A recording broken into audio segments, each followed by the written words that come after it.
Briller à Monaco, vivre comme une célébrité, jusqu'à un président impitoyable qui a lutté juste pour rester en vie. Wie wollen Sie mal sterben? Weiß ich nicht. Wenn es geht, alt, mit einer schönen jungen Frau. Voici les chefs les plus puissants des Hells Angels en Allemagne.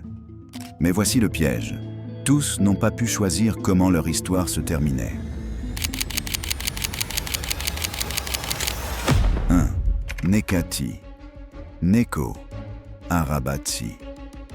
Il est l'un des présidents des Hells Angels les plus célèbres actuellement sur les réseaux sociaux et connu dans le monde entier.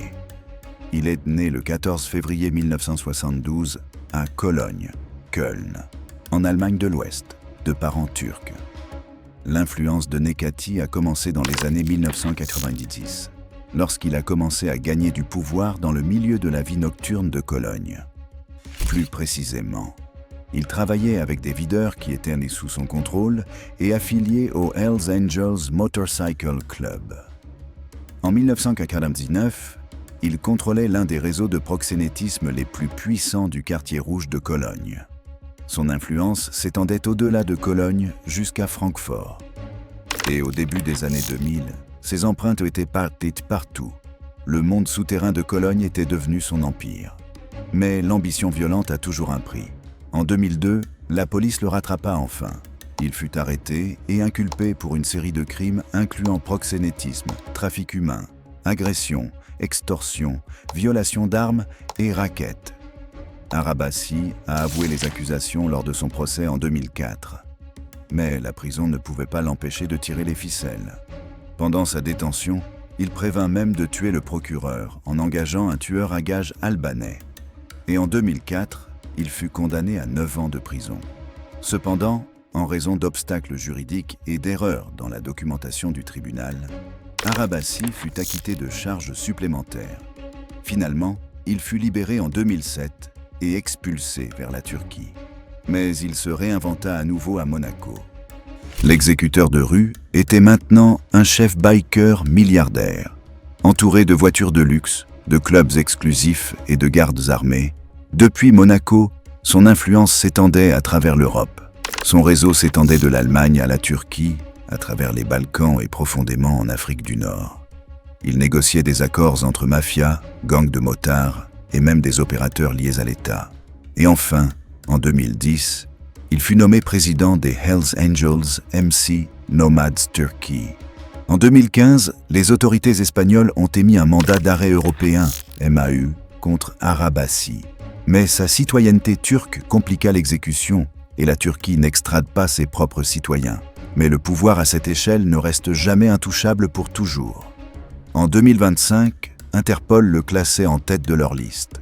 Et en septembre, la police slovaque, en coopération avec les autorités allemandes, a pris d'assaut un restaurant de luxe en Slovaquie lors d'une opération sous couverture.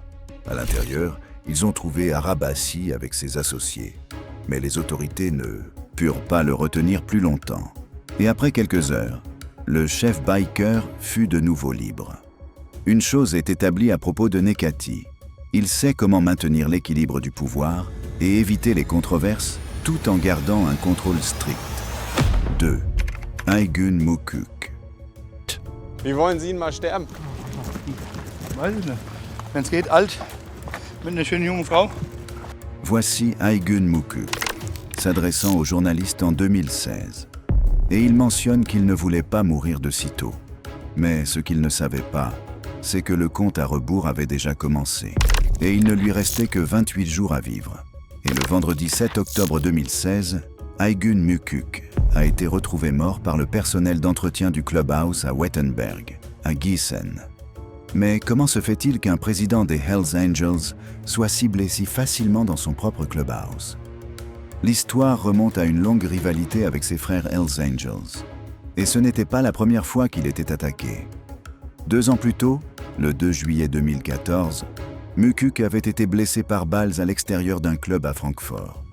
Mais pourquoi Aygun Mukuk se battait-il contre ses propres frères? Et pourquoi était-il attaqué à plusieurs reprises?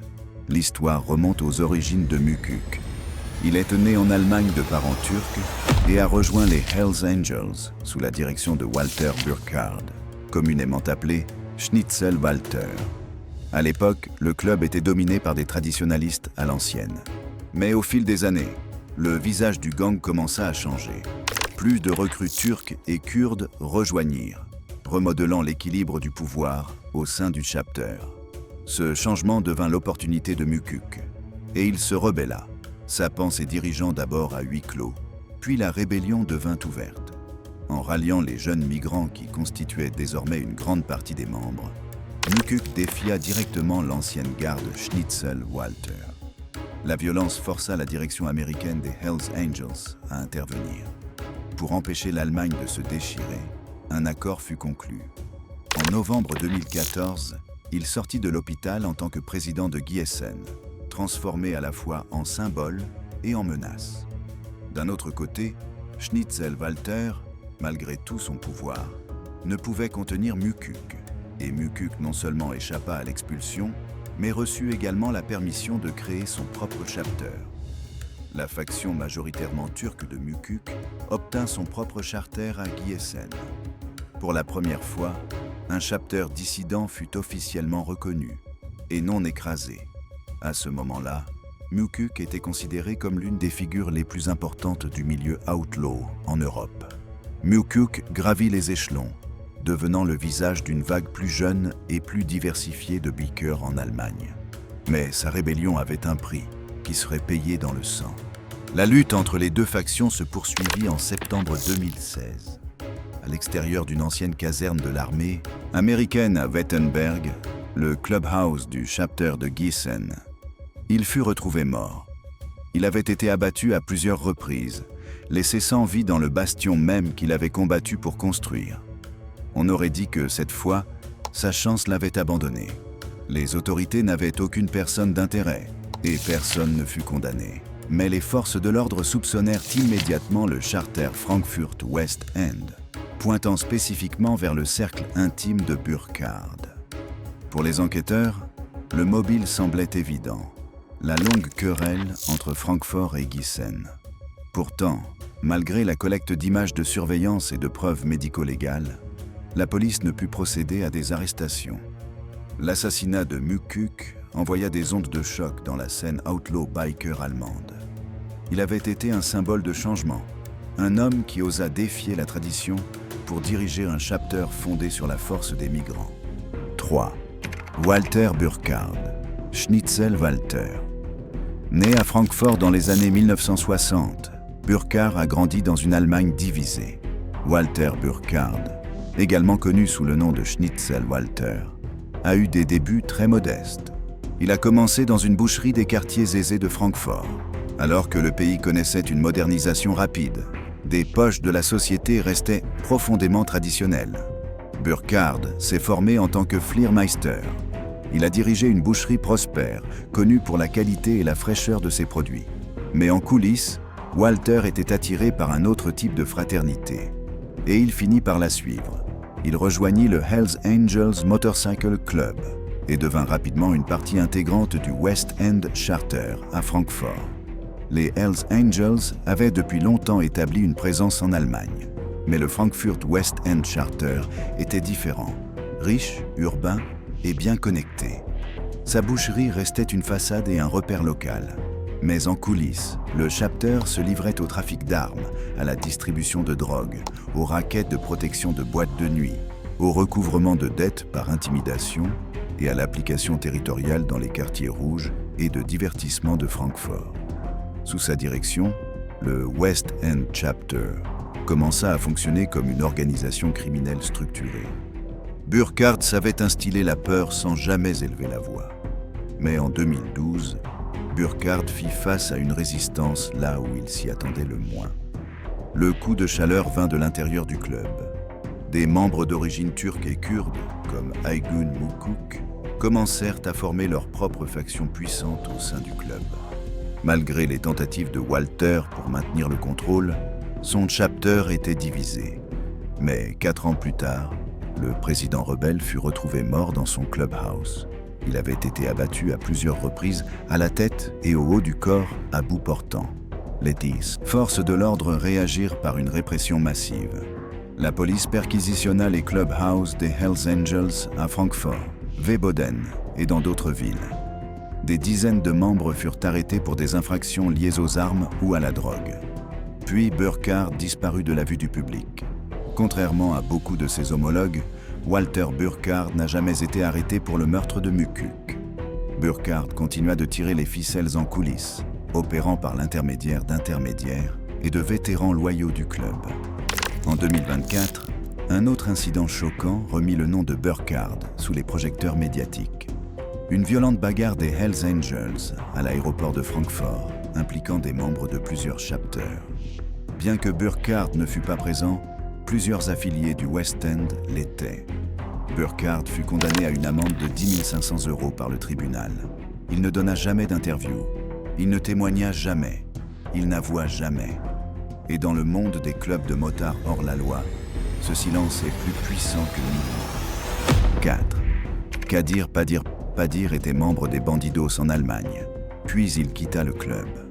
Après avoir fait défection des Bandidos en 2010, Padir rejoignit les Hells Angels et gravit rapidement les échelons, devenant président du chapter Hells Angels, Berlin City. Le chapter de Berlin était notoire pour gérer des routes de drogue, des raquettes de protection et des salles de jeu illégales. Il exerçait un contrôle de fer sur le club et le territoire. Mais en 2014, tout changea. Le 10 janvier 2014, à l'intérieur d'un bureau de Paris à Berlin-Reinickendorf, un sympathisant des Bandidos fut abattu à l'intérieur du bureau de Paris. Il fut identifié comme étant Tahir E., 26. 13 hommes masqués entrèrent dans le bureau de Paris et tirèrent 8 coups, dont 6 atteignirent Tahir E., qui fut tué. Betreten. Einem Rollkommando gleich stürmen, wie sich später herausstellen wird, Hells Angels das Café. Hier die Originalaufnahmen aus der Überwachungskamera. Innerhalb von nur 5 Sekunden ab. Nach nicht einmal 30 Sekunden haben die Täter den Laden wieder verlassen. Lorsque les autorités enquêtèrent, elles relièrent ce meurtre à Kadir Padir. Il fut accusé d'être l'instigateur de ce meurtre. Le parquet allègue qu'il a joué un rôle de leader en ordonnant ou en organisant l'attaque. Le procès commença en 2014 et dura plusieurs années. Au tribunal, Padir fit face à des accusations de gestion de son chapter comme un syndicat mafieux, donnant des ordres qui transformaient les conflits en exécution. Mais le véritable choc vint de l'intérieur de son propre cercle. Kasra Zargaran, autrefois associé de confiance, se retourna contre eux. Il devint témoin de l'État lors du procès pour le meurtre au bureau de Paris. Zargaran décrivit dans son témoignage les détails de la façon dont les ordres de Padir circulaient du sommet vers le bas. Il dépeignit Padir non seulement comme un chef biker, mais comme le parrain de Berlin, l'homme qui décidait qui vivait et qui ne vivait pas.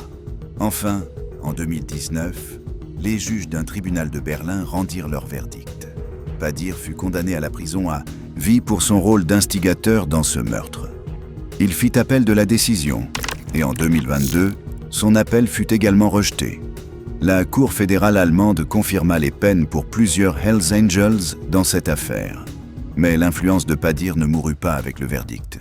Condamné à une longue peine de prison, il prouva que les barreaux ne pouvaient pas limiter sa portée. Les enquêteurs disent que des téléphones cryptés et des visiteurs loyaux transformèrent sa cellule en poste de commandement. Même depuis la prison, les dettes étaient collectées, les rivaux réduits au silence, et les ordres portaient toujours son nom. Et voilà le paradoxe. Kadir Padir est enfermé dans une cellule, mais les rues de Berlin murmurent encore son nom. Si un procès pour meurtre et une peine de prison n'ont pas pu le dépouiller de son pouvoir, alors quoi le pourrait ? 5. Ramin Yaktabarast. L'histoire de Ramin ne suit pas le scénario habituel des bikers hors la loi. Il était irano-allemand et avait été un membre prometteur des Bandidos. Mais il changea de gang et finit par rejoindre les Hells Angels. Là, il gravit rapidement les échelons et devint président du chapter Hells Angels, MGCT, à Mönchengladbach. Il était déjà notoire auprès de la police pour son passé violent et avait également été impliqué dans le meurtre d'un autre biker. Mais son histoire prit une tournure plus sombre lorsqu'il devint un atout pour le gouvernement iranien. plus précisément pour le corps des gardiens de la révolution d'Iran, l'IRGC. L'Iran bénéficiait de son statut de fugitif, et ses connexions dans le milieu criminel le rendaient précieux. Il devint un pont entre l'IRGC et les réseaux criminels en Europe. L'une de ses missions comprenait un attentat à l'incendie contre une synagogue juive en Allemagne. Et lorsque les autorités retracèrent le lien jusqu'à lui, il s'enfuit en Iran et se moqua de la police allemande sur Instagram. L'Allemagne n'a pas de traité d'extradition avec l'Iran. Il vivait donc librement jusqu'à ce que ce refuge ne puisse plus le protéger. Mais le 9 mai 2023, Yakhta Parast fut abattu à Téhéran, l'endroit qu'il considérait comme un refuge sûr, vraisemblablement lors d'une opération menée par le Mossad. Alors que l'IRGC continuait de nier son affiliation à la force, sa nécrologie qualifiait sa mort de martyr, et il fut enterré dans la section 19 du cimetière Behesht Zahra, réservé aux membres de l'IRGC. Et maintenant, une question demeure. Si un seul chef hors la loi pouvait être transformé en agent international, combien d'autres ombres comme Ramin Yakhta Parast sont peut-être déjà à l'œuvre? 6. Frank Henboot. Frank Henboot est né et a grandi à Hanovre, en Allemagne. À l'époque, la scène des bikers était déjà violente. Mais Henboot se démarquait car il ne se contentait pas d'être un simple motard. Il voulait un contrôle absolu. Il avait déjà réussi à gravir les échelons pour atteindre le sommet du Chapter Hells Angels à Hanovre. Sous son règne, les clubs rivaux apprenaient rapidement que le défier avait de graves conséquences. Mais les ambitions de Henboot ne s'arrêtèrent pas à Hanovre. En 2009, il tourna son attention vers Majorque, en Espagne. Pour la plupart, c'était un paradis touristique. Pour Henboot, c'était la scène parfaite pour étendre son empire. Là, il construisit un chapter espagnol des Hells Angels, en plein cœur de la vie nocturne de l'île, transformant plages et bars en bastions de son pouvoir. À partir de là, l'opération explosa. Clubs de striptease, bars et une grande partie de l'économie nocturne tombèrent sous le contrôle de son équipe par la violence et l'intimidation. L'argent affluait via des voitures de luxe, l'immobilier haut de gamme et des entreprises apparemment légitimes. Mais bientôt, les enquêteurs découvrirent leur empire criminel déguisé en succès.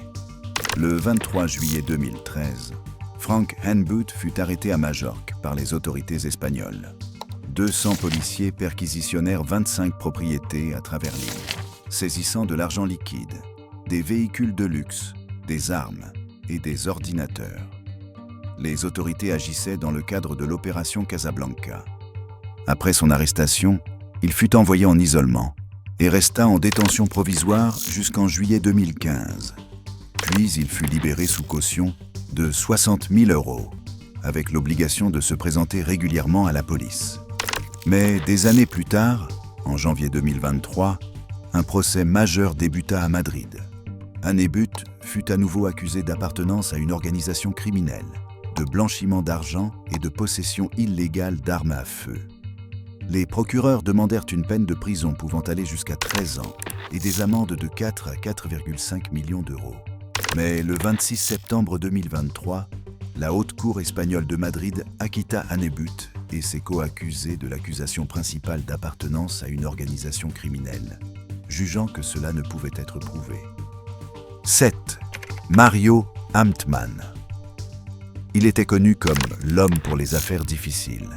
Mais son parcours dans le monde des bikers n'a pas commencé avec les Hells Angels.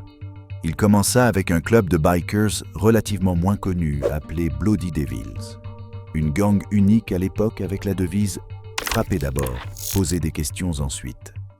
En 1971, Mario Amtman eut une idée qui allait le transformer d'un chef local en une figure reconnue internationalement.